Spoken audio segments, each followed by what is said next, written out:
À une semaine des élections présidentielles et législatives, les rues de Bangui, la capitale centrafricaine, sont calmes et les habitants sont partagés entre l'inquiétude et la colère à l'égard des politiciens. En effet, le gouvernement centrafricain a accusé son principal opposant, l'ancien chef de l'État François Bozizé, de tenter de fomenter un coup d'État après l'annonce de la fusion de 3 groupes armés dont le but serait de marcher avec ses hommes sur la capitale à l'approche des élections. Je suis inquiet pour notre pays, quoi. À cause de, je sais pas, les rebelles, quoi qui vient là. On a peur à cause de nos enfants. Le pays, nous, c'est pas tout le monde qui vit heureux. Il y en a les pauvres, il y en a comme nous là. Moi, je viens pour travailler chez les Libanais. Mais à chaque fois, on fuit, c'est ça.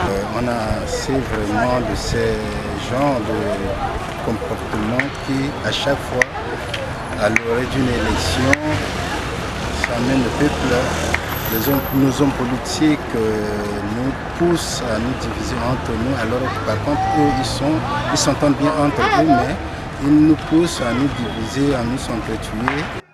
Pour la présidentielle du 27 décembre, François Bozizé faisait figure de principal concurrent du chef de l'État sortant, Faustin Archange Touadéra. Mais la Cour constitutionnelle a invalidé sa candidature, estimant qu'il était sous le coup de sanctions des Nations Unies en raison de son soutien présumé à des groupes armés responsables de crimes de guerre et de crimes contre l'humanité. La Centrafrique a été ravagée par la guerre civile après qu'une coalition de groupes armés à dominante musulmane, la Seleka, a renversé François Bozizé en 2013.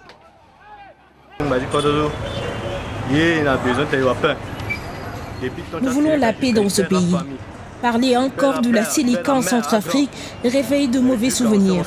Cette nouvelle situation nous énerve car nous voulons vaquer à nos activités librement. Chaque fois, courir, ce n'est pas bon. Les affrontements entre Seleka et milices chrétiennes et animistes anti-Balaka avaient fait des milliers de morts. Depuis 2018, la guerre a évolué en un conflit de basse intensité dans lequel les groupes armés se disputent le contrôle de ressources du pays, tout en perpétrant régulièrement des exactions contre les populations civiles.